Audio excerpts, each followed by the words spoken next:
Go. Good day, sir. I am Dante. I'm Red. And I'm Bea. And I'm Harvey. So we are now reporting our topic titled Cooking Technique.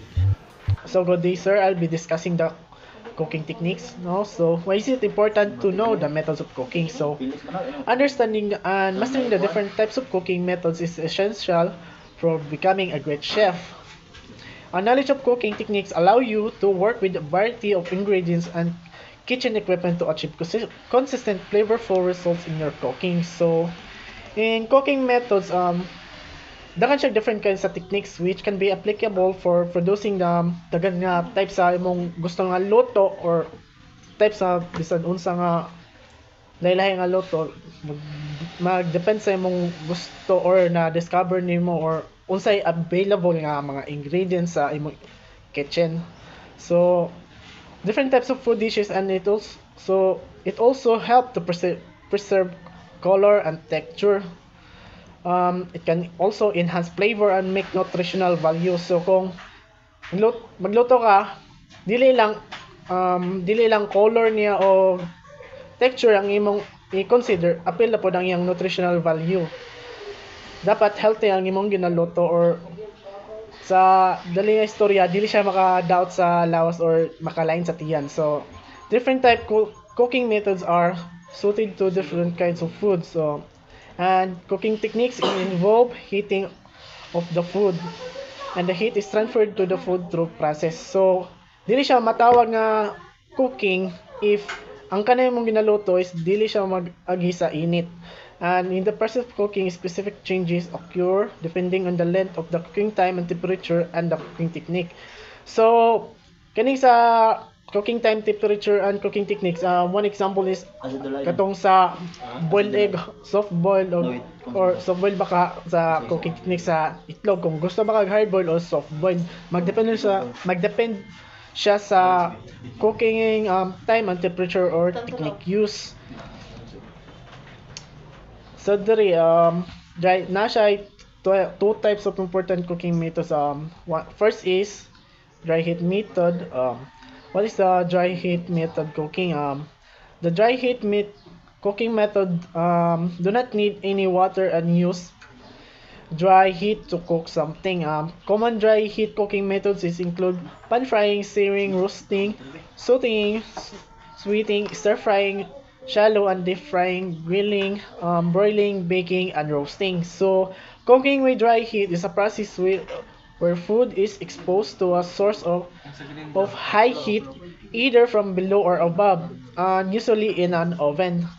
This form of heat brings food to a much higher temperature than cooking with wet heat. It also gives food a brown crust or surface, which adds a flavor.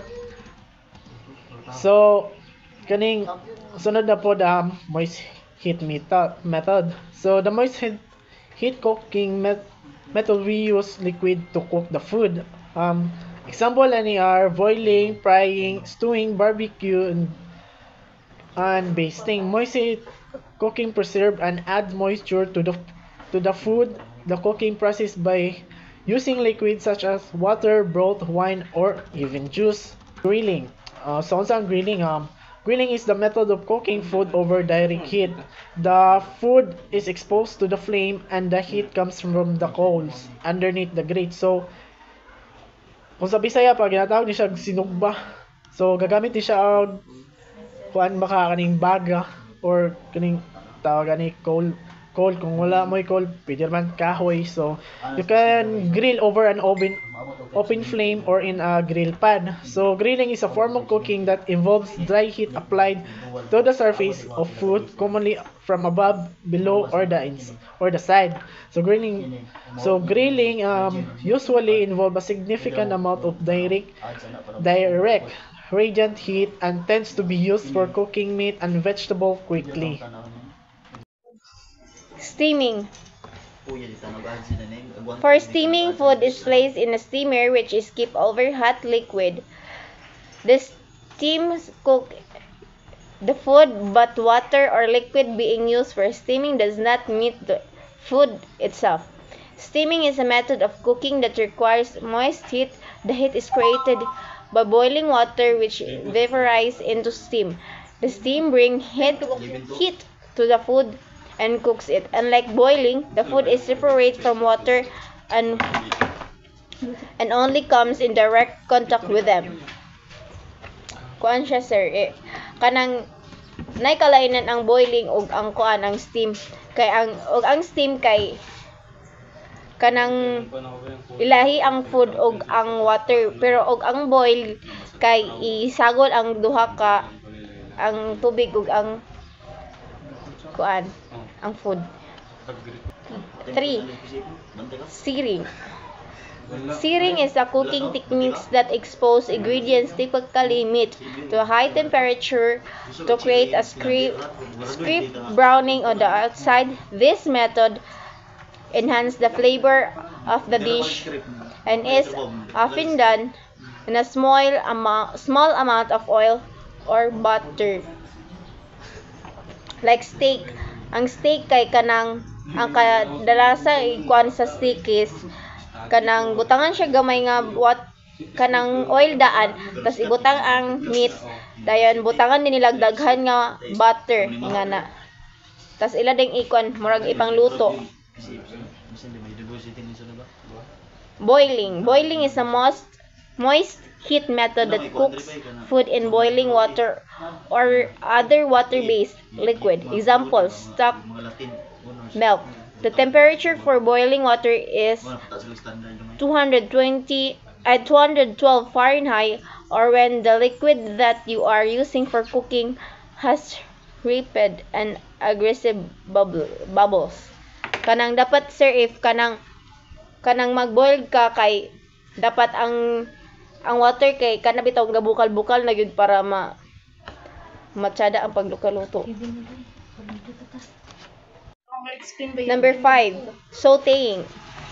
Saute is a dry heat cooking method which involves cooking a small amount of fat in hot pan while toasting ingredients around. For this technique to be successful, it is very important to get the pan hot before adding the fat in it, whether it be with butter or oil.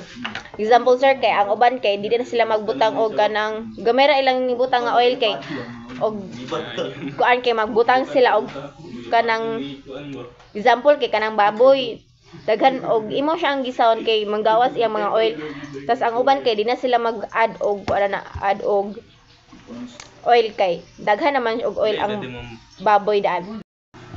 So, good day, sir. Baking.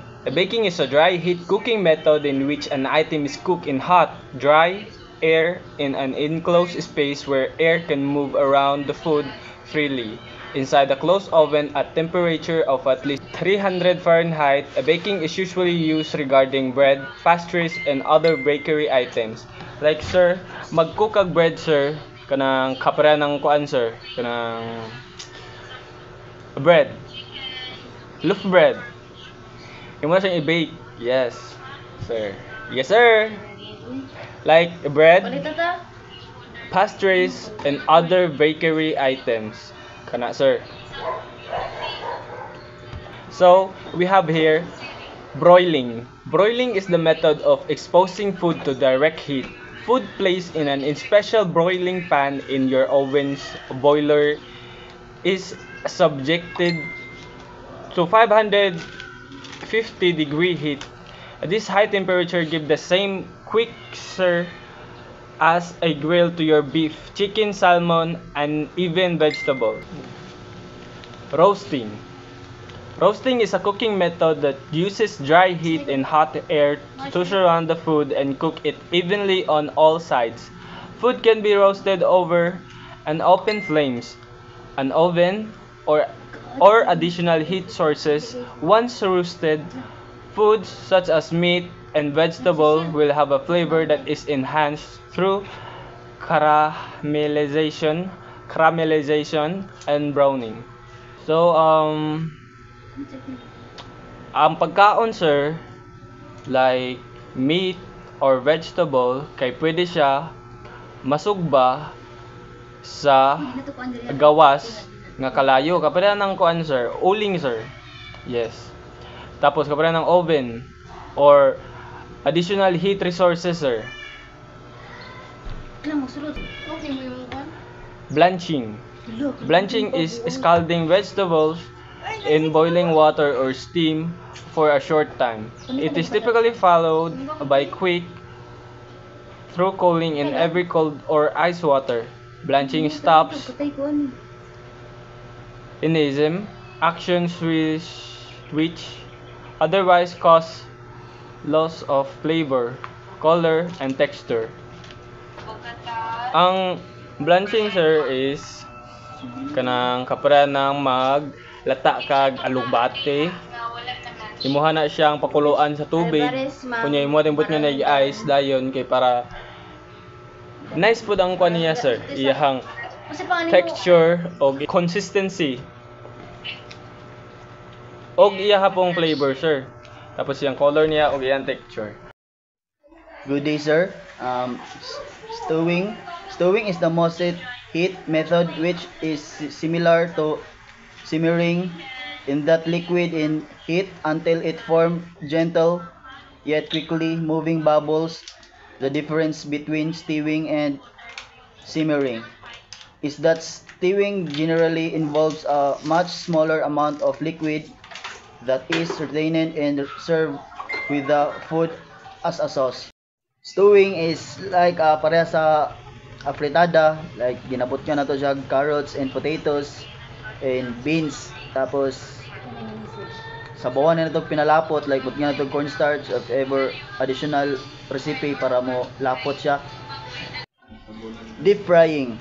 Deep frying is considered a dry heat method of cooking. It used heat conduction and natural convection to transfer heat to food. Some submerged in fat, thus begins that golden brown delight known as a deep fried food. Deep frying. Example, kanang magluto ka dagan kay nga oil, tapos ilunod nimo ang karne or chicken skin para ma-deep frying siya and ma-golden brown. Shallow frying. Shallow frying, which is also often referred to as pan frying, is a method in which you fill a shallow pan with oil, let it bubble and heat up and place the food in the pan, making sure that the food sizzling as soon as it hits the pan. Shallow frying. Mura na siya prito ang isda tapos sunny side up lang and ikaw ra bala og sa ano pagluto sa rare ba nimo or medium heat. Poaching. Poaching, like simmering and boiling, is a most heat cooking method that involves submerging food in liquid, typically without using fat. Poaching is a gentle cooking process and a convenient way to prepare one element of a multi-faceted meal without having to keep an eye on it. Poaching is like tinola ka ng sabaw. Sabawan nimo ang karne, manok, pwede bisang sa imong sabaw, baka ba, baboy, manok. Basta mo na siya more example sa poaching.